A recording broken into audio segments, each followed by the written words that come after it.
उत्तराध्याय सूत्र के 28वें मोक्ष मार्ग अध्याय में सम्यक की 10 रुचियां कही गई हैं। रुचियों में भेद मात्र बाह्य अपेक्षा से है, वस्तुतः तो किसी भी प्रकार से उसे जीव से लगा करके मोक्ष तक के 9 तत्वों का श्रद्धान और उसमें भी शेष 8 से मैं पूर्णतः भिन्न शुद्ध जीव तत्व हूं, ऐसा ज्ञान और ऐसा भान हो जाए, उसे कहते हैं वह सम्यक। तो जो 14-15 में व्याख्या आई हुई है, वह व्याख्या तो ध्यान में रखना ही है कि जीव अजीवंत पुण्य पाप आश्रव संवर्ण जरा मोक्ष, ये 9 तत्व सार हैं और इनका जैसा स्वरूप तीर्थंकर परमात्मा ने जिन भावों से फरमाया है, उन्हीं भावों से जानकर और उन्हीं भावों से अपने भाव से उनको श्रद्धान करने पर सम्यक तो होती है। और उसमें कल कहा था कि उसको सूत्र रुचि होती है, दूसरा अभिगम रुचि। सूत्र रुचि का अर्थ मात्र इतना सा है कि सूत्र पढ़ करके, सुन करके, समझ करके उसे जीव से लगा करके मोक्ष तक के 9 तत्वों का श्रद्धान होता है। और सूत्र में कहा अपेक्षा से 14 पूर्वों का ज्ञान कहा जाता है, परंतु वह विलुप्त होते होते देवर्दी गणित क्षमाटमण के समय निर्वाण के 980 वर्ष के आसपास मात्र एक पूर्व का रह गया और वह भी घटते घटते अब मात्र स्थानकवासी परंपरा वालों के पास तो 32 आगम रह गए हैं। यद्यपि जो तीर्थंकर परमात्मा ने फरमाया होगा वह तो समुद्र के समान है और जो हमें प्राप्त है वह मात्र बूंद के समान है, परंतु अमृत की एक बूंद भी अमर करने के लिए पर्याप्त है। उसी प्रकार से ये हमें जो 11 अंग, 12 उपांग आदि 32 आगम हमें मिले हुए हैं, वे भी आत्मा के अमृत्व को प्रकट करने के लिए पर्याप्त माने। अंग शास्त्र और अंग बाह्य, तो अंग प्रविष्ट अंग बाह्य 2 भेद किए उस समय ज्ञानियों ने। वस्तुतः भेद बाद में किए गए हैं। 980 वर्ष बाद जिस समय इनका लिपिकरण हुआ था, उस समय ये इस प्रकार से 11 अंग कहलाएंगे। वो अंग और उपांग 2 शब्द आए हुए हैं। शरीर में कुछ मूल मुख्य अंग होते हैं और कुछ उसके सहायक अंग होते हैं, उनको उपांग कहते हैं। उसी प्रकार से भगवान महावीर के संपूर्ण आध्यात्मिक वाङ्मय को हम अंग उपांगों में बांटते हैं। तो मूलतः मुख्यतः तो आचरांगादि ये 11 अंग और 12वां अंग है दृष्टिवाद। उसमें वस्तुतः तो दृष्टिवाद में इतना विषय था कि अथा, परंतु दृष्टिवाद का तो लोप हो गया और मात्र 11 अंग बचे हैं। दिगंबर मानते हैं कि 11 अंगों का तो लोप हो गया और मात्र दृष्टिवाद बचा है। वे भी आचरांगादि 11 के नाम तो बोलते हैं, उनके यहाँ पर भी आगम में लिखा है, परंतु वे कहते हैं कि जो वर्तमान में श्वेतांबर परंपरा के पास ये जो अंग शास्त्र हैं, वे जो भगवान महावीर ने फरमाया उस प्रकार के नहीं है, उसका कलेवर बदल गया है। और नंदी सूत्र में और एक समवायन सूत्र में कौन से आगम में कौन सा विषय है, विषय वस्तु क्या है, उसका वर्णन मिलता है। तो उसमें एक एक आगम में लाखों लाख सूत्र श्लोक पाए जाते थे। वर्तमान में वो उपलब्ध नहीं है। प्रश्न व्याकरण के लिए कहा जाता है 55 अध्ययन भगवान ने फरमाए थे अंतिम देशना में, परंतु प्रश्न व्याकरण में जो नंदी सूत्र में संदर्भ दे रखा है कि कौन कौन से विषय इसमें हैं, वे तो वर्तमान के इस प्रश्न व्याकरण में है नहीं। मात्र 5 अध्ययन तो प्रथम 5 पापों के और 5 पापों से समृद्ध होने वाले फिर 5 दूसरे 10 अध्ययन ही है। इसका अर्थ है कि बहुत सारा तो विलुप्त हो गया, विस्मृत हो गया। वो कैसे हो गया? तो कहते हैं श्रमण संस्कृति और ब्राह्मण संस्कृति में बहुत काल से वैर विरोध रहा है, इसलिए हमारे आगम भंडारों को, शास्त्र भंडारों को जला दिए गए। 500 मुनियों का संभार आग लगा करके, घानी में पील करके नष्ट कर दिए। कैसे भी कि इस प्रकार से हमारे आगम शास्त्र, पूर्वों का ज्ञान विलुप्त हो गया, परंतु जो मिला है उसको भी आप संभाले हुए हैं क्या? कभी पढ़ते हैं? पता भी है कि आगम मात्र प्रतिक्रमण सुनते समय उन 32 आगमों का नाम तो सुनते हैं, पर कभी ग्रंथालय में, शास्त्र भंडार में जाकर के टटोले। 11 अंग वे होते हैं जो साक्षात तीर्थंकर परमात्मा जिस समय समोशरण में विराजते हैं, और वे जो फरमाते हैं, चाहे अन्य किसी जिज्ञासु के तत्व की का समाधान करते हैं, वह गणधरादि देव उनको सुनते हैं और फिर छोटे छोटे सूत्रों में उनको ग्रसित करते हैं, और उन सूत्रों से बने ये अंग शास्त्र। इसलिए ये अंग शास्त्र मुख्य मूल माने जाते हैं साक्षात तीर्थंकर परमात्मा की वाणी। उपांग के उपांग वस्तुतः तो तीर्थंकर महावीर के द्वारा प्रतिपादित सिद्धांत ही हैं, परंतु फिर गणधरों ने जिस समय उन्हें सुन करके फिर अपने अपने गण समूह में बैठ करके पुनः पुनः उनको समझाया। जब सभी ने सुन लिया था तीर्थंकर परमात्मा को साक्षात, तो फिर समझाने की आवश्यकता क्यों पड़ी गणधरों? इसलिए कि सबका अक्षरक्षम एक जैसा होता नहीं है। इस कारण से फिर उस गण के समूह में जो गणधर होते थे, वे अपने गण समूह के साधुओं को फिर से समझाते थे कि उसका विशेष अर्थ ऐसा है। उससे जो फिर शास्त्र बने, उनको नाम दिया उपांग। फिर कुछ मूल सूत्र यानी सबसे मूल है ऐसा नहीं है, नाम है मूल सूत्र। फिर बाद में निर्वाण के भी बहुत बाद में भद्रबाहु स्वामी प्रथम ने छेद सूत्र लिखे कि यदि तीर्थंकर विद्यमान नहीं है तो संयमी साधु साधियों से बना हुआ यह तीर्थ अविच्छिन्न रहे। इसलिए कुछ आचार मर्यादाएं तय करने के लिए छेद सूत्र लिखे गए, और यदि उन आचार मर्यादाओं का पालन न करें तो उनके दीक्षा में छेद दिया जाए आदि करके यहाँ प्रायश्चित से लगा करके पारांचित तक के दंड का विधान निश्चित सूत्र में किया गया। और बहुत बाद में एक 6 आवश्यकों का संयमी साधु साधियों के लिए आवश्यक सूत्र रचा गया। इस प्रकार से अंग उपांग आदि सूत्रों का अध्ययन करके, सुनकर, समझ करके, जिसको जीव से लगा करके मोक्ष तक के 9 तत्वों का श्रद्धान होता है, उसे कहा जाता है सूत्र रुचि सम्यक्त्व। फिर कहा अभिगम रुचि सम्यक्त्व। अभिगम रुचि में कहा कि जिस समय वह ऐसे शास्त्रों का, प्रकीर्णकों का और अन्य आगमों का अध्ययन करके और 9 तत्व का श्रद्धान, आत्मश्रद्धान करे, तो कहा वह अभिगम रुचि है। प्रकीर्णक एक तरह से मूल आगम के साथ उसका सारांश कहा जा सकता है, अनुसूचित कही जा सकती है। वो प्रकीर्णक भी बड़े महत्वपूर्ण होते हैं। बाद में आगम लेखन तो पहले हो गया निर्वाण के पश्चात 980 वर्ष में। फिर उनको समझाने के लिए फिर विद्वान उद्भट ज्ञानियों ने, आचार्यों ने उन पर टीकाएं लिखी, वृत्तियां लिखी, भाष्य लिखे, और ऐसे करके एक एक आगम पर न जाने कितने टीकाएं, भाष्य आदि लिखे हुए हैं। और इन सबको सुनना, समझना और फिर तत्वों का विवेचन समझ करके और आत्म तत्व का श्रद्धान हो जाना, उसे सम्यक्त्व कहा।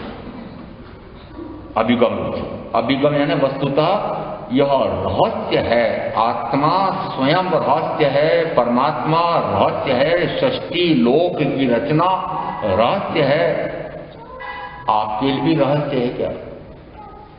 आपको भी लगता है कि वस्तुतः इतना बड़ा लोक है, इस लोक का कोई नियंता नियामक नियंत्रक तो होगा, कोई इसका अधिष्ठाता तो होगा। ऐसे कैसे चल सकता है? एक घर कुटुंब चलाने के लिए भी एक गृह स्वामी की आवश्यकता होती है, तो इतना बड़ा लोक कैसे चलता होगा? कोई न कोई इसका अधिष्ठाता तो होगा ना? होगा क्या? है क्या?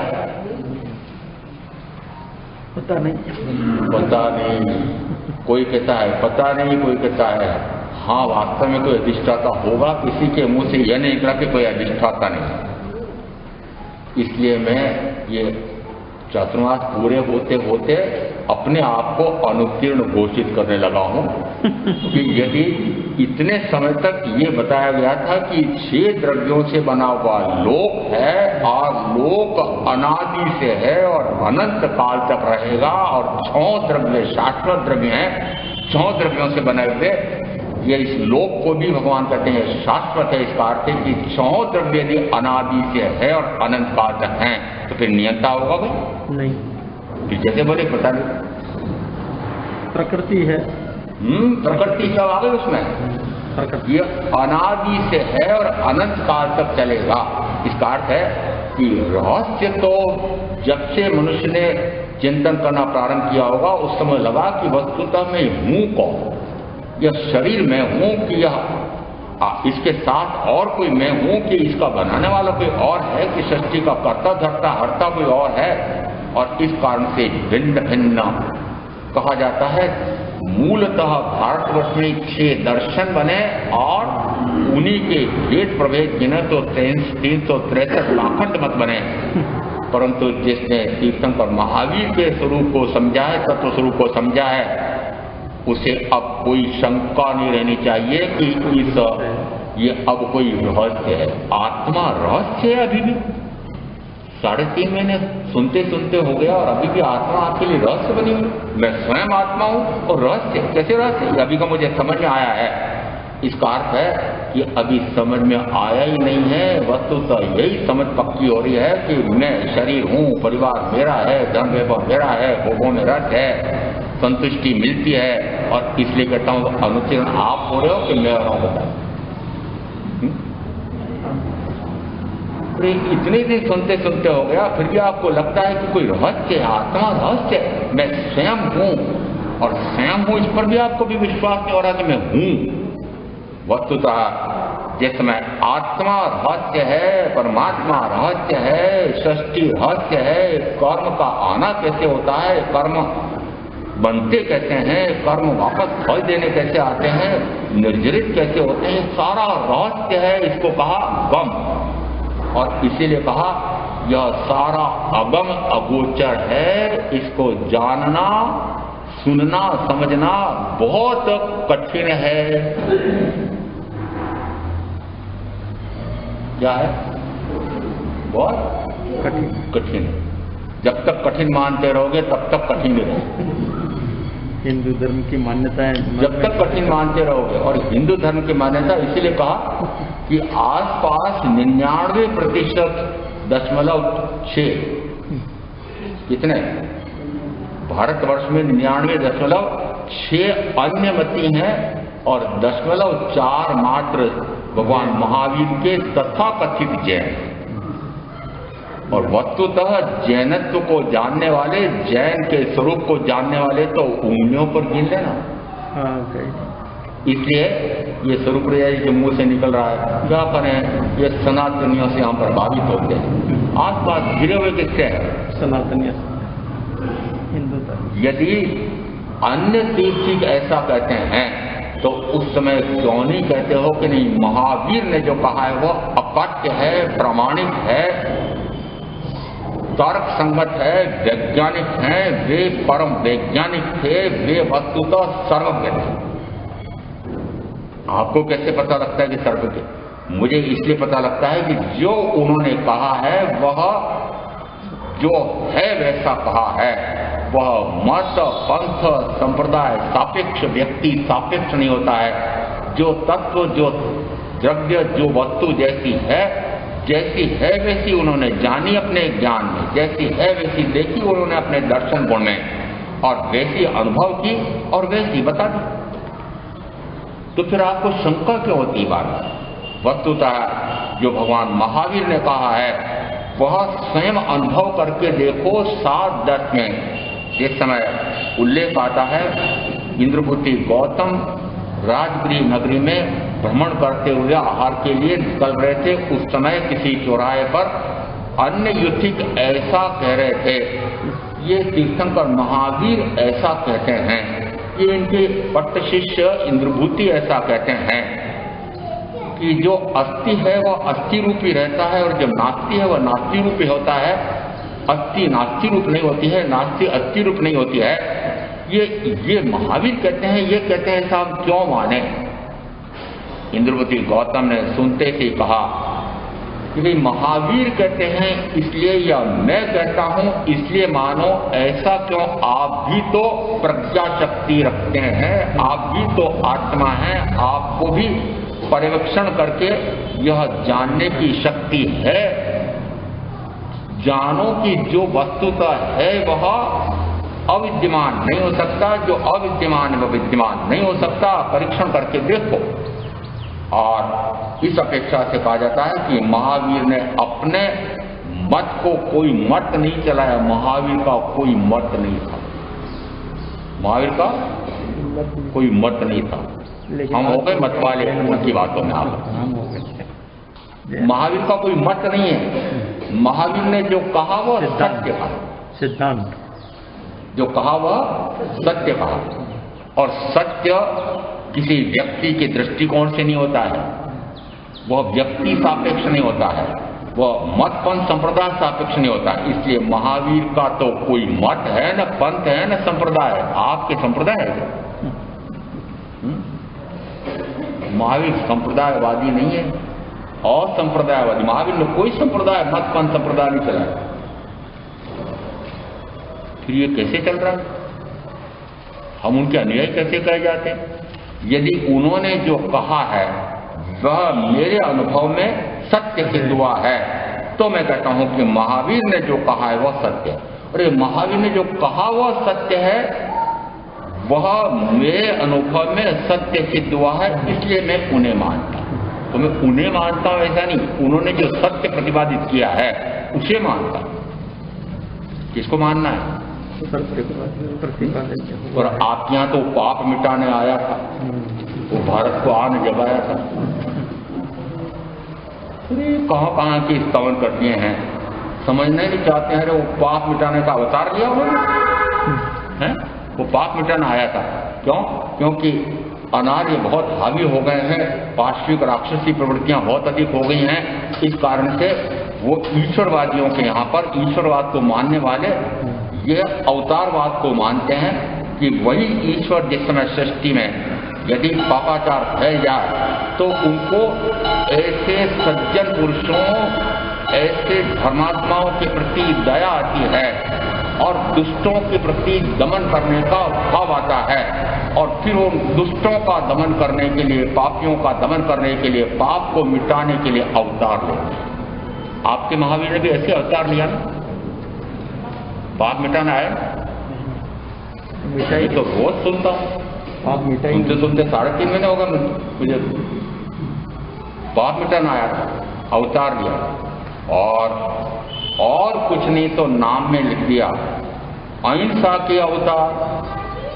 वो स्वरूप्रिय जी इसलिए कहते हैं कि हमारे ये वेदांतियों का, सनातनियों का मत हावी हमारे पर कितना है, कितना हावी है, बहुत कितना हावी है। अवतार छोड़ना नहीं चाहते कि अवतार वस्तुतः वे क्या अवतरित हुए? नहीं, ईश्वर के पैगंबर के रूप में, प्रतिनिधि दूत के रूप में। ऐसा मानते हो? नहीं। ये मिथ्या मान्यता कब तक चलती रहेगी?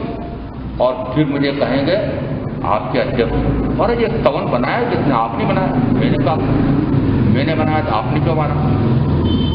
आचारांग सूत्र के प्रथम सुस्कंद में एक सूत्र आया है, से सुतम में अध्यक्षम चमे बंधक मोक्षो तुझ्य अध्यत। जैसा मैंने सुना है वैसा है शिष्य तुम मुझसे सुनो। यहाँ जो हमारे शास्त्रों की रचना की पद्धति है उसमें आया है कि सुधर्मा स्वामी अपने शिष्य जम्मू स्वामी को कहते हैं, जैसा मैंने साक्षात तीर्थंकर परमात्मा से सुना है वैसा ही मैं तुमसे कहता हूं, वह सुनो। से सुतम में अध्यस्थम चम, और अध्यस्थम चम का अर्थ बड़ा विशिष्ट है कि वह मेरे अनुभव में सत्य सिद्ध हुआ है, इसलिए तुम सुनो। महावीर ने कहा इसलिए नहीं, मैं कह रहा हूं इसलिए नहीं। मेरे अनुभव, महावीर ने जो कहा है वह सत्य कहा है, और मेरे अनुभव में आत्मा सतरूप है, शरीर उद्गल परमाणुओं का स्कंद रूप है, पर्याय रूप है या असत रूप है। यद्यपि उद्गल द्रव्य है तो द्रव्य तो शाश्वत है, परंतु यह असत रूप है, पर्याय अपेक्षा से असत रूप है। और दूसरी अपेक्षा से यह भी कहेंगे कि पर्याय भी पर्याय की अपेक्षा से तो सत है। ऐसा नहीं कि जो पूर्व की पर्याय वह नष्ट हो गई है, वह मात्र व्यय को प्राप्त हुई है। यदि वह पूर्व की पर्याय नष्ट हो गई तो केवली के ज्ञान में जो जो जिस जिस द्रव्य की पूर्व की पर्याय हुई थी और जो जो भविष्य में पर्याय प्रकट होने वाली है, पता नहीं कौन सी प्रकट होने वाली हैं, परंतु वे सारे उनके सकल प्रत्यक्ष ज्ञान में एक साथ उसी प्रकार से प्रकट होती है जैसे वर्तमान में वो सारी पर्याय भूतकाल की भी विद्यमान है। तो भूतकाल की भी विद्यमान है, ऐसा साक्षात किसको दिखाई देता है? केवली को। केवली को। तो यहां पर वो पर्याय, ये शरीर एक पुद्गल की पर्याय है, यह पुद्गल की पर्याय असत रूप एक अपेक्षा से गई है। महावीर का सिद्धांत अपेक्षावाद, सापेक्षवाद, वस्तुतः किसी अपेक्षा से कहा जाता है कि यह पर्याय अनित्य है।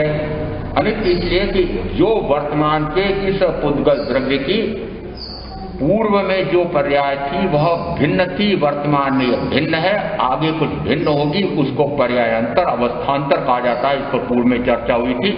और क्योंकि आगे इसमें विस्तार रूपी सम्यक्त में इसी प्रकार से आ रहा है कि जिस समय वह नहीं, पहले है बीज रूपी सम्यक्त, उसमें यदि इंद्रभूति गौतम ने मात्र यह सुना कि उपन्ने वा विग्वे वा दुवे वा, कि द्रव्य यह उत्पन्न भी होता है, व्यय भी होता है और ध्रुव भी रहता है। अब मात्र एक पद सुना है और एक पद को सुन करके उनको 14 पूर्वों का ज्ञान हो गया, उसे कहते हैं बीज रुचि सम्यक्त। दृष्टांत देते समय सूत्रकार दृष्टांत देते हैं कि यदि तेल की एक बूंद पानी पर गिर जाए तो वह सारे पानी पर विस्तारित हो जाती है। उसी प्रकार से एक पद सुना, आपने भी सुना, रोज सुन रहे लोग रोज ही सुनते हैं। अरे वह पद जो अभी बोला था मैंने, उपन्ने वा विग्वे वा दुए वा, ये एक पद आपने भी सुना, वह एक पद इंद्रभूति गौतम ने भी सुना। और इंद्रभूति गौतम को उस एक पद के विस्तार से करते करते कितना ज्ञान हो गया कि 14 पूर्वों का ज्ञान हो गया और फिर अनंत ज्ञानी होकर के मोक्ष। बीज रुचि, बीज का, यदि आपको कभी बीज की कल्पना होती हो, बीज का वृक्ष, एक वट वृक्ष को देखो, और वट वृक्ष भी आपके गांव वाले शहर वाले मत देखो। कोलकाता में एक वट वृक्ष है, मूल जड़ का तो पता नहीं है, परंतु कितने किलोमीटर में फैला हुआ है। और कभी उस वट वृक्ष के बीज को देखो तो इतना सूक्ष्म, देखा कभी? उस बीज में वो वट समाया। कैसे होगा? ऐसे कैसे हो सकता? ऐसे कैसे? अब कैसे हो सकता है आप सोचते रहो। आप सोचते रहो ऐसे कैसे हो सकता है, पर है। जो है उसका कोई उत्तर नहीं होता है उसका कोई तर्क नहीं होता है। ऐसा है, यदि महावीर कहते हैं कि आत्मा है, मैं कैसे मानूं? अभी है ना, मानो क्या मत मानो, है। यदि है तो पूर्व में था, है तो आगे भी रहेगा। अब क्यों है? अब आप प्रश्न क्या करते हैं, क्यों है, कब से है, किसने बनाया है, ये परिवर्तन कैसे होता है, ये बार बार इसका जन्म मरण क्यों होता है, ये शरीरों में जाना क्यों पड़ता है, ये गतियों में ध्रुवण क्यों करना पड़ता है? तो इसके तो उत्तर हो सकते हैं। क्यों? क्योंकि आया है कि यदि यह जीव है तो इसके साथ उद्गल परमाणु के स्कंद रूप शरीर भी है। इसके साथ का साथ कहो कि एक द्रव्य नहीं, पांचों द्रव्य एक साथ मेरे साथ जुड़े हुए हैं, परंतु पांचों द्रव्य मेरे साथ एक साथ संयोगित होते हुए भी मैं इन पांचों से पूर्णतः पृथक स्वतंत्र अस्तित्व वाला हूं। क्या सुना? उपन्ने वा विगवे वा दुवे। सूत्र कितना सा सुना है कि द्रव्य कौन होता है, द्रव्य कैसा होता है कि जो ध्रुव रहता है। ध्रुव का अर्थ होता है शाश्वत, नित्य, अवस्थित, अव्यय, सदा काल रहने वाला, अनादि से अनंत काल तक, किसी के द्वारा बनाया हुआ नहीं, किसी के द्वारा नष्ट किया हुआ नहीं, उसको कहते हैं शाश्वत द्रव्य, ध्रुव है। परंतु साथ का साथ महावीर कहते हैं कि वह उत्पन्न भी होता है और नष्ट भी होता है। तो सीधा सीधा महावीर के ऊपर आक्षेप लग सकता है कि महावीर को संशय आता है, इनको समझ में नहीं आता है, संशय की बात करते हैं। एक तरफ कहते हैं कि ध्रुव है, एक तरफ कहते हैं उत्पन्न भी होता है, नष्ट भी होता है। महावीर को संशयवादी भी कहा। स्यात् अस्ति स्यात् नास्ति, स्यात् अस्ति नास्ति च, स्यात् अस्ति अव्यक्तव्यम, स्यात् नास्ति अवक्तव्यम, स्यात् अस्ति नास्ति अव्यक्तव्यम, सात भंग बनते हैं। उन सब में लगा संभवतः ऐसा है, संभवतः ऐसा है। ऐसा महावीर क्यों बोलते हैं कि वस्तु है, परंतु वह वस्तु है तो सही, पर उसको यदि मैं कहना चाहूं तो वह कह नहीं सकता। आत्मा है ऐसा मैं कहना चाहूं तो शब्द से तो कह सकता हूं, पर सिद्ध कर सकता हूं? राजप्रश्नी सूत्र में जिस समय तरह तरह से दृष्टांत देकर के और केशव कुमार श्रमण ने समझाया कि आत्मा है, शरीर से पूर्णतः पृथक है, स्वतंत्र अस्तित्व वाला है, द्रव्य से, गुण से, पर्याय से पूर्णतः भिन्न है, माने नहीं। अंतिम तर्क दिया, ये मेरे हथेली में सुपारी रखी हुई है और यह मुझे साक्षात दिखाई दे रही है, अनुभव में आ रही है। ऐसे यदि मुझे आत्मा को भी दिखा दो, मेरे अनुभव में आ जाए, मैं देखूं तो मानूं कि आत्मा है। आप भी उसी प्रकार के हटवादी, आप भी तब मानोगे कि आपको आत्मा निकाल करके दिखा के बता दो, तब मानोगे। उसके पहले तो मानना नहीं आपको। जिस समय इस प्रकार का तर्क दिया उसने, उसके बाद उनको क्या कहा पता है? अरे मूढ़, महामूढ़, मूर्ख, मानता क्यों नहीं कि आत्मा है? मानता क्यों कहा? अरे है उसको तो मानो। और आपके स्तवन में एक अंतिम पंक्ति में आया है, जो है उसमें विश्वास करो। कौन है? आत्मा। कि मैं हूं। इतनी विचित्रता है कि मैं हूं फिर भी आपको विश्वास नहीं। इसे यहां मैं हूं भी और मैं होते हुए भी इसमें परिवर्तन होता है, ऐसा भी है। अब दो बातें एक साथ कहते हैं, परिवर्तन भी इसका स्वभाव है और ध्रुवता भी इसका स्वभाव। परिवर्तन भी स्वभाव, नित्यता भी इसका गुण है और अनित्यता भी इसका गुण है। तो सूत्र तो बड़ा विचित्र हुआ। नित्यानित्य स्वरूप है आत्मा। कैसा है? नित्यानित्य स्वरूप है। 14 बोलों से समझाया हुआ है इसको और 47 प्रकार की शक्तियां, ये तो समय सार के वृत्तिकार अमृतचंद्राचार्य ने शाद्वाद अधिकार में दी है 47 प्रकृतियां, और दोनों विपरीत बातें लगती है, नित्य भी और अनित्य भी, तत् भी अतत् भी। कितना विचित्र है कि ये नित्य भी है और अनित्य भी है। नित्य की अपेक्षा से कहा कि द्रव्य की अपेक्षा से तो यह नित्य है, परंतु द्रव्य सदाकाल एक जैसा रहता नहीं है। यदि सदाकाल द्रव्य एक जैसा रहे, याद दिला देता हूं आपको, बचपन याद हो तो याद हो, जिस समय बच्चे खेलते खेलते खूब मस्ती कर रहे होते हैं, फिर एक बच्चा सारे बच्चों को आदेश देता है, बुद्ध बुद्ध समझते, बुद्ध यही भूल गए।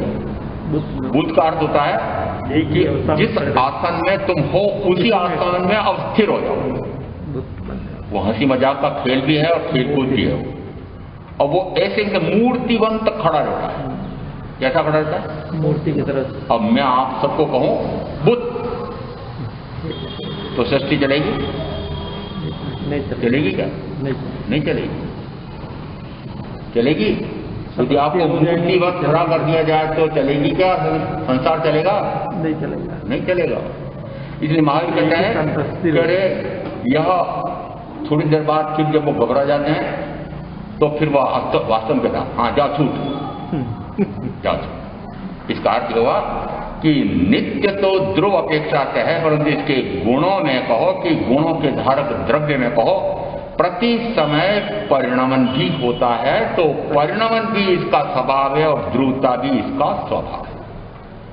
अब मात्र इतने से ध्रुव तत्व के साथ नित्यता को मानने से तत्व का मूल स्वरूप समझ में आया। पहले भूल चल रही थी।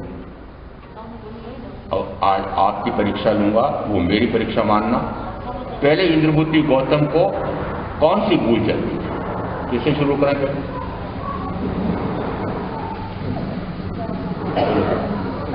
यहाँ का बहन बोलेगा, पहले क्या भूल चल रही?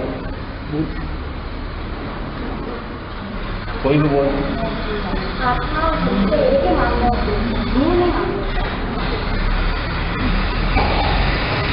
प्रश्न क्या था? प्रश्न यह है,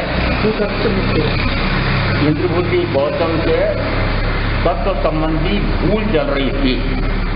वह कौन सी भूल चल रही थी? अभी जिस विषय को लिया है उसी से संबंधित जुड़ा हुआ विषय है। शरीर और आत्मा एक है। आत्मा की तत्व नित्य है, कूटस्थ नित्य है। कौन बोला? ये इनकी बात थोड़ी पूछ रहा था। परीक्षा आके लेके सुना था आपने किसी तक? इन्हें तो सुने। कूटस्थ नित्य का अर्थ है कि सदा काल एक जैसा रहने वाला।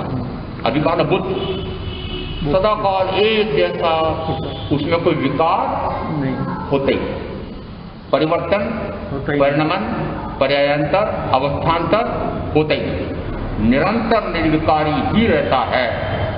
निरंतर निर्विकारिता तो मानते थे, कूटस्थ नित्यता तो मानते थे, परंतु परिणमन स्वभाव नहीं मानते थे। और परिणमन स्वभाव जैसे उनको समझ में आया कि आत्मा नित्य भी है और नित्य परिणमनशील भी, और भूल निकल गई। एक छोटे से पद से एक द्रव्य के स्वरूप को समझा, एक आत्म द्रव्य को समझा, आत्म द्रव्य को समझा तो सारी आत्माओं के स्वरूप को समझा। ये एकम जाने से समम जाने, ये समम जाने से एकम जाने, ये आचाराम सूत्र के प्रथम सुस्कंद में 3.2 में 119वां सूत्र आया हुआ है। उसमें कहा जो एक को जानता है वह सर्व को जानता है। अब सर्व आत्माओं को, सर्व द्रव्यों को जानना है, उसके तात्पर्य यदि एक द्रव्य के स्वरूप को जाने तो बीज रुचि सम्यक की बात हो रही। बीज जान लिया, क्या जान लिया? कि एक आत्म द्रव्य को समझ लिया, जीव द्रव्य को समझ लिया। यदि जीव द्रव्य को समझ लिया तो जीव द्रव्य समझ में आया, तब माना जाएगा कि यह अजीव से पूर्णतः भिन्न है। और अजीव कौन से?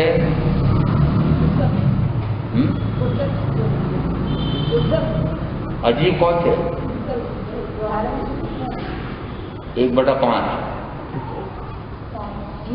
1/5 उत्तर दिया, हो गया काम। चलो धर्मास्ती अधर्मास्ती 2/5। धर्मास्ती अधर्मास्ती आकाशास्ती काल उद्गत और छठा में। यहाँ पर 5 अजीब हैं। यदि जीव द्रव्य को जाना तो 5 अजीव को भी जाने बिना जीव द्रव्य को नहीं जाना जा सकता। इसे कहा यदि जीव द्रव्य का स्वरूप समझ में आ गया है तो 5 अजीव द्रव्यों का स्वरूप भी उनको समझ में आ गया। यदि एक जीव द्रव्य का स्वरूप समझ में आ गया तो जैसा मैं जीव हूं वैसे सारे जीव, वैसे सारे यानी कौन? जो चारों गतियों में, जो 84 लाख योनियों में, जो 5 जातियों में जितने प्रकार के प्राण जीव भूत सत्व जितने गिना, वे सारे जीव की परिभाषा में आके यदि एक जीव के स्वरूप को जान लिया तो सारे जीवों के स्वरूप को समझ लिया, जान। आपने जान लिया कि निगोद का स्वरूप कैसा होता है, निगोद के जीव का स्वरूप कैसा होता है। जीव का स्वरूप बता दिया, अनंत ज्ञान, अनंत दर्शन, अनंत चारित्र स्वरूप है, अलघु गुरु लघु गुरु स्वरूप है। ऐसा यदि भाव अपेक्षा से जीव का स्वरूप जान लिया, स्कंद परिवराजिक के उत्तर में आया था 2-1 व्याख्या प्रकृति में। अब आपने यदि इतना जान लिया तो बताओ निगोद का स्वरूप जान लिया क्या आपने?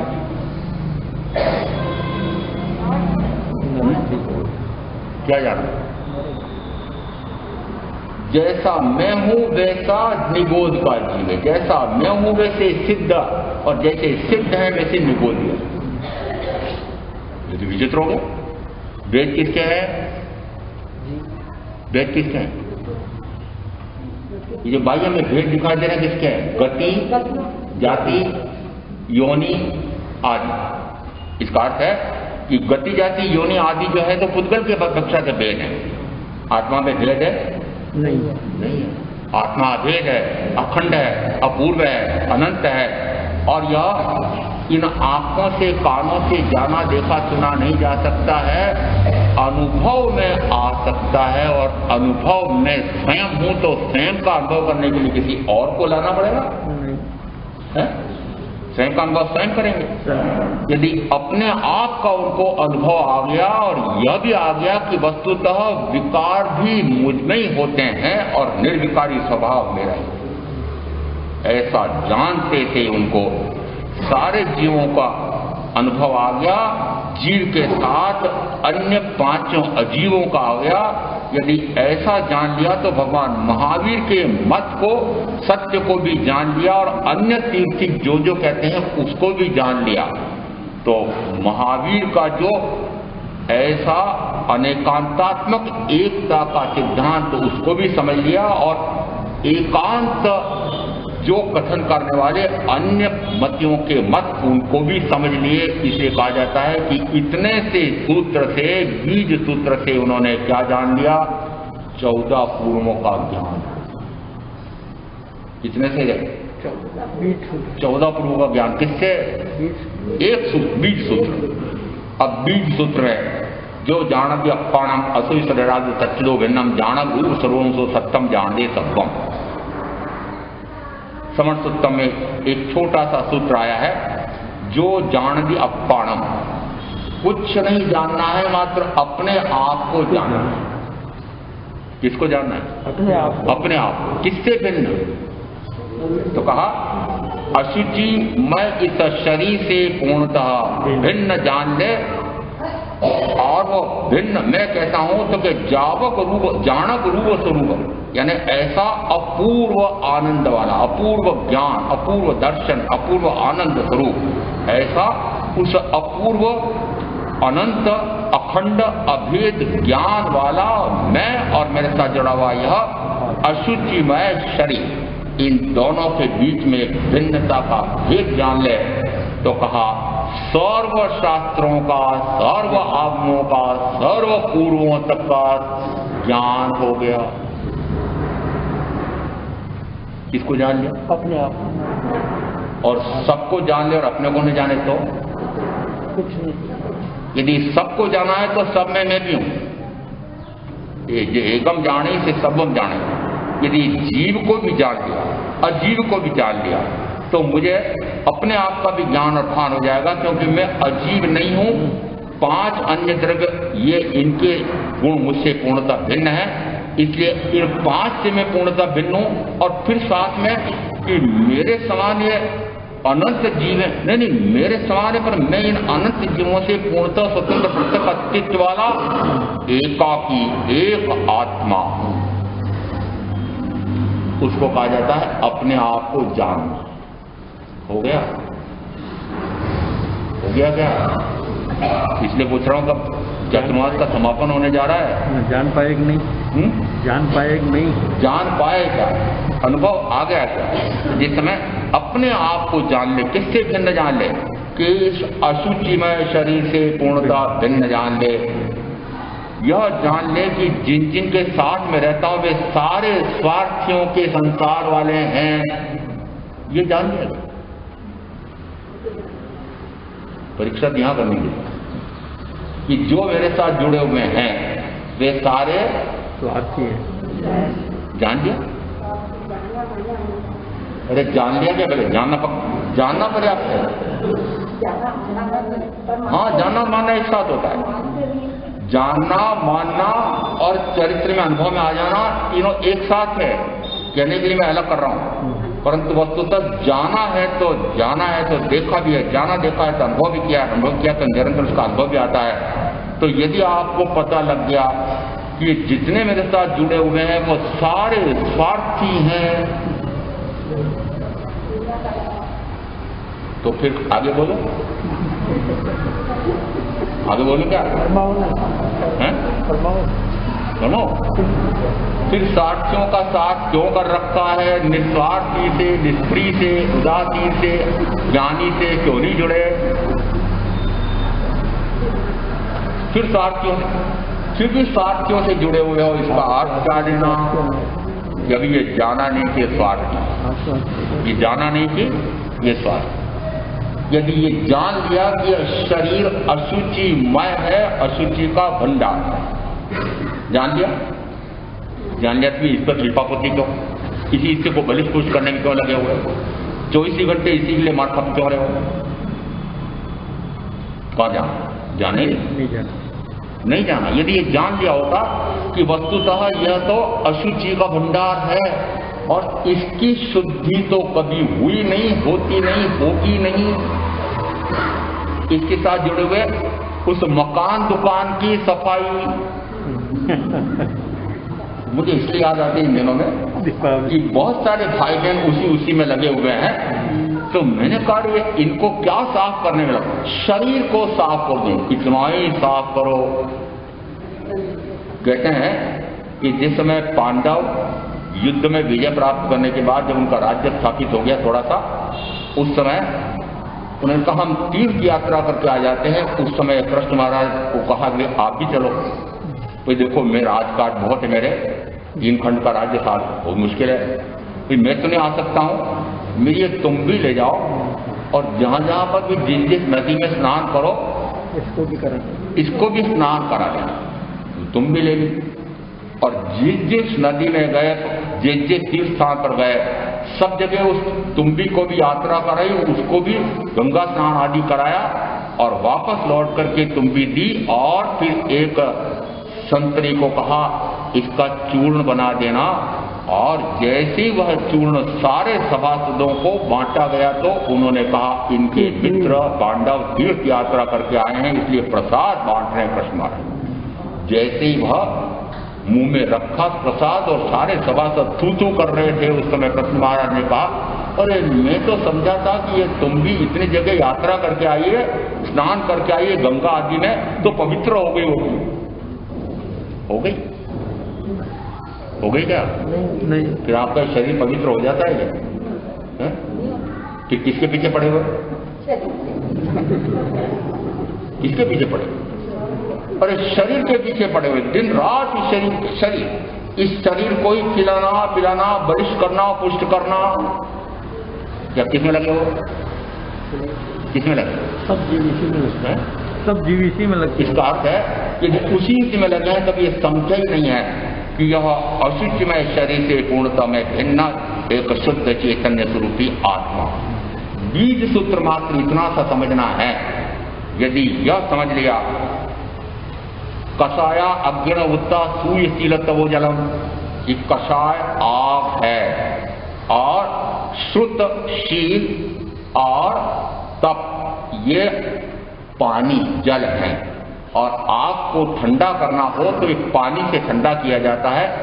अब कषाय एक परिभाषा दी थी कि आत्मा की ज्ञाता भाव दृष्टा भाव को छोड़ करके शेष सारे भाव कषाय भाव। दूसरी परिभाषा दी थी क्रोध मान माया लोभ, फिर उसमें से मूल दिया क्रोध, कि क्रोध आग है, क्रोध आग। उदाहरण से समझाना पड़ेगा। बच्चा गुटरन खेल रहा था, उसकी मां ने दादी जी को खिचड़ी परोसी, थाली में खिचड़ी परोसते थे। बच्चा गुटरन चलते चलते और खिचड़ी में हाथ डाल देता है, खाना चाहता है, लेना चाहता है, और उसका हाथ जल गया तो रोने बैठा। उसी समय सासू को कहा, क्या दादी साहब ध्यान नहीं रखते हैं, थोड़ा सा ध्यान रखना चाहिए। जल्दी से उसका हाथ धुलाया, और हाथ धुला करके, और अब वह हाथ वापस उस खिचड़ी में डालने के लिए ले जाए तो वो ले जाने देता है? नहीं ले जाना। क्यों? क्योंकि अनुभव जलने का है। अनुभव जलने का अनुभव हो गया। वो गुटरन चलने वाले की उम्र कितनी है? 1 साल 1.5 साल। 1.5 साल नहीं, मैंने को पूछे 6-7 महीने, 8-10 महीने। 8 महीने चले नहीं। 8-10 महीने वाले बच्चे को तो पता लग गया कि यह गर्म खिचड़ी है, और उस समय ठंडी भी हो गई है, तब भी वो उसमें हाथ नहीं डाल रहा है। परंतु आपको समझ में आ गया कि क्रोध में आत्मा के गुण भस्म हो जाते हैं। समझ में आ गया? समझ में तो अरे बीज सूत्र समझ में आया क्या? कि कषाया अग्नि उत्ता सूर्य शील तवो जल, कि कषाय आग है।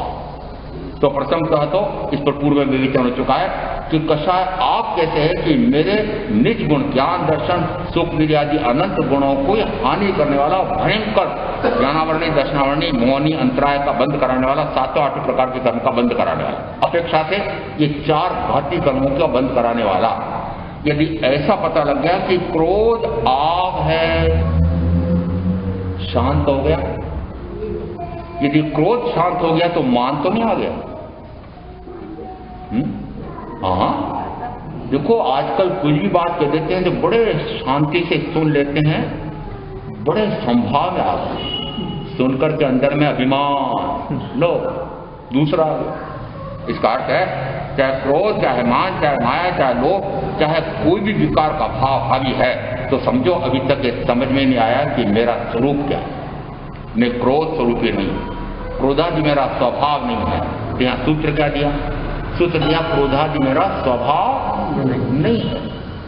तो स्वभाव नहीं है यदि एक बार नहीं, यदि आपको कभी लगता होगा, हमारे अध्यक्ष महोदय को यहाँ पे लगता है, महाराज आपके प्रवचनों में पुनरावृत्ति बहुत आती है, सुन लिया नहीं, एक बार बार बार क्या सुने, बार बार क्या सुने। यदि क्रोध मेरा स्वभाव नहीं है या आपने एक बार सुना, क्या क्रोध का शमन प्रारंभ हो गया? क्रोध का शमन हो गया? तो बार बार इसलिए सुनना पड़ता है कि उसका शमन जब तक न हो तब तक निरंतर सुनना पड़ेगा। वीतराग की वाणी कब तक सुननी पड़ती है? कहा जाता है 6वें गुणस्थान वर्ती तक को, और अपेक्षा से कहा जाता है जब तक 13वें गुणस्थान का प्रथम समय न आ जाए तब तक वह निरंतर केवल प्रगत वाणी का चिंतन मनन करता है कि मुझे बहुत शुद्ध स्वरूप प्रकट करना है, परम शुद्ध स्वरूप मेरा होगा, बार बार चिंतन करना है। इसका अर्थ है यदि क्रोध मेरा स्वभाव नहीं है तो क्रोध के साथ आदि लगाएं तो सारे विकार के भाव में लेना चाहिए। कसाया अग्निनो उत्साह सूय शील तवोजल, यदि श्रुत कहो, चाहे शील का अर्थ होता है मात्र ब्रह्मचर्य का नहीं, हिंसा, झूठ, चोरी, मैथुन, परिग्रह, ये 5 पापों से हट करके जिस समय वह सदाचार का सेवन करता है उस समय कहा जाता है वह शील का पालन करने वाला। और शील का पालन करने वाला कौन? सुशील कौन और कुशील कौन, श्रेणियां बनाई कि नहीं बनाई?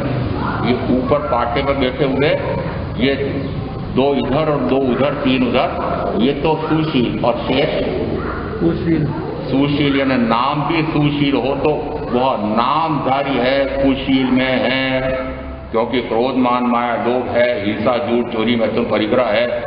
इस अपेक्षा से बहुत कि जिस समय एक सूत्र समझ में आ जाए, बीज रूप समझ में आ जाए, रत्तो वंदति कम्मम वत्यति कम्मम राग रे जप्पा, कि जो राग से अनुरक्त है वह कर्म से अनुरक्त है, जो राग से रहित है वह कर्म से रहित है।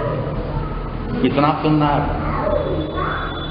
एक गाथा, उस एक गाथा में भी से आदि गाथा में से भी एक भाग तो कहता है पूर्णतः चतुर्गतिक संसार का वार, जो राग आदि में रंजित है वह चतुर्गतिक संसार में भटकेगा, और जो राग से रहित है वह चतुर्गतिक संसार से मुक्त हो जाएगा। ये छोटे छोटे से सूत्र, एक पद को सुना, एक पद की रचना की, एक पद की रचना है ना, जिस समय प्रथम पद की रचना की होगी मानतुंगाचार्य ने, और क्रमशः बोलते बोलते बोलते 48 श्लोक 52 श्लोक जो आप मानते हो, और उनके सारे ताले, कौन से ताले, कौन सी हथकड़ियां बेड़ियां, अरे इस आत्मा के जो कर्म की हथकड़ियां बेड़ियां लगी हुई थी, वो सारी कर्म की हथकड़ियां बेड़ियां ये छूटती जाती है, अप्रमत्त अप्रमत्त अप्रमत्त अवस्था में जाते जाते हैं।